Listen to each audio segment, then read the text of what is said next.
Hello everyone, Dawny Wanders here, and today I have wandered to the Mi'kmaq Petroglyph site in the Bedford Barrens in Halifax County, Nova Scotia. There are two petroglyphs here, side by side. They are pre-contact, meaning they were made before the year 1500, but maybe much, much older.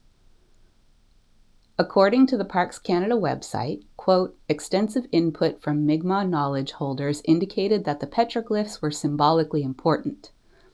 The glyphs appear to be representations of the fertile power of the sun and of the oldest male ancestor person, as supported by study of early Mi'kmaq iconography. The trailhead is off of Emerson Street, which you can see behind me. There are houses and people and cars right here. It is about a 100 to a 150 meter walk up to the site. It's very, very easy to find. Not only is there a sign here providing a little bit of historical context, not much, but there's also all these offerings that people have brought and left in the trees here. And the petroglyphs are right here. This glyph depicts an 8-pointed star that represents the sun. The glyph is oriented such that it points in the 4 cardinal directions. The other glyph is likely a human figure. As Parks Canada says, it depicts the oldest male ancestor person, perhaps a hunter holding a bow and arrow, and the small oval figure near the bottom is his prey. A 1992 report on the Bedford petroglyphs says women were the primary makers of rock drawings and that they were often depicted as a triangular figure in Mi'kmaq motifs and imagery. The line connecting the person to the small oval-shaped figure may be an umbilical reference. What do you think? Is this a man or a woman? I only first learned about this site maybe in the last year, maybe about a year ago. And a few people have commented that on my channel that it might be an interesting place to visit. And so I did a tiny bit of research about it online. I Googled it, and then one of the search items that came up is that this was a site that was investigated on season 2 of The Curse of Oak Island, which is a very, very popular show on the History Channel. It's filmed here in Nova Scotia. So I watched that clip from the show, and I wanted to bring you here today, not only to show you the beautiful petroglyphs, but also to point out how deceptive reality TV can be. I'm not a big fan of The Curse of Oak Island. There's a few issues that I have with the show. I don't think it's super historically accurate. I feel like it's really, really exaggerated for television. Now, I do think the mystery of Oak Island itself is really fascinating. That's real, for sure. If you're not familiar with Oak Island, it's a small island on the south shore of Nova Scotia, just off the shore. And sometime a few hundred years ago, somebody built a large shaft on the island that appears to have some like trap doors or some man-made items in it that either allow for drainage or they might be some kind of booby trap, which has led people to conclude that there must be pirate treasure buried there. So, I mean, there's definitely a man-made structure. As far as the rest of it, definitely a mystery what the structure was used for.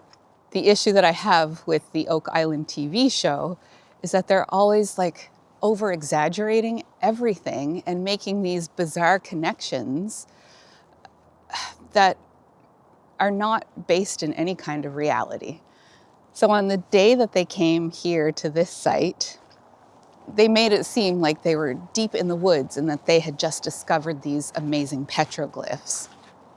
And they brought this person on who was like an expert in, I guess, symbology, and he made this loose connection between the Mi'kmaq, which are the native people here in Nova Scotia, who have been here for 10,000 years. And he loosely claimed that they had made this 8-pointed star here because it was a symbol of, I don't know, the Knights Templar or something. It's not. Like, come on. Do better, Oak Island. Another interesting thing that I found about that scene in Oak Island is they show all these people gathered around this site, and they filmed it in such a way that it looks like they're deep, deep in the woods. And you're not. I mean, if I turn this way, there's a house right there. Like, we're not in some deep woods making some amazing brand new archaeological discovery. We're in a city park.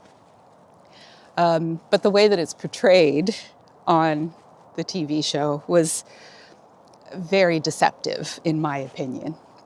One of the things that I found super irritating in the scene on Oak Island was that they came in and their expert person, the expert speaker came in, and he had his hands all over this, and he was, kind of pawing at it and touching it, and I just don't think you should be touching things like this. Like, that to me indicates that you're not the expert that you claim to be if you're in pawing around at artifacts of any kind, but particularly artifacts that are they're sacred. You don't just go in and just putting your grubby hands all over everything.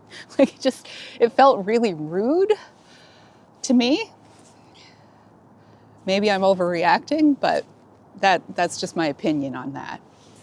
I've seen other YouTube videos. People like me who are just out exploring come in and sprinkle a little bit of water on the rock so you can see the carvings a little bit better. And I'm not going to do that today, although it certainly would help us see these lines a little bit better. Again, I just don't feel like it's my place to start mucking around with these sacred artifacts, or any artifact. It doesn't have to be sacred. You just don't have to go in and start mucking around with it. One thing I found interesting with the Oak Island scene was they came in and they had this huge firefighting spritzer jug of water. Like it was some special piece of equipment. If you're gonna pour water on this, a water bottle will do it. It just felt very dramatic, overly dramatic.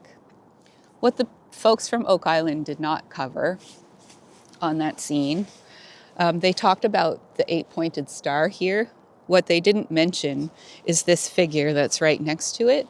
And because that figure really didn't further their story of how this is a symbol of some ancient civilization from Europe, I just don't think they covered this figure over here. Which again, okay, it's not, they're not lying about it. I just think it was intentionally deceptive or just didn't fit the narrative, so they didn't cover it. I'm just having a quick poke around the woods behind the 2 petroglyphs, which are right here.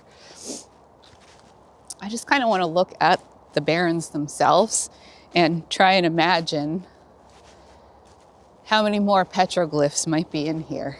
If there are 2 there, I bet there are more in here that just haven't been discovered. It would be pretty difficult, I think, to know where all the petroglyphs are in here because the nature of this place, literal nature of this place, is that it gets very, very mossy. Everything is covered in leaves and vegetation and moss.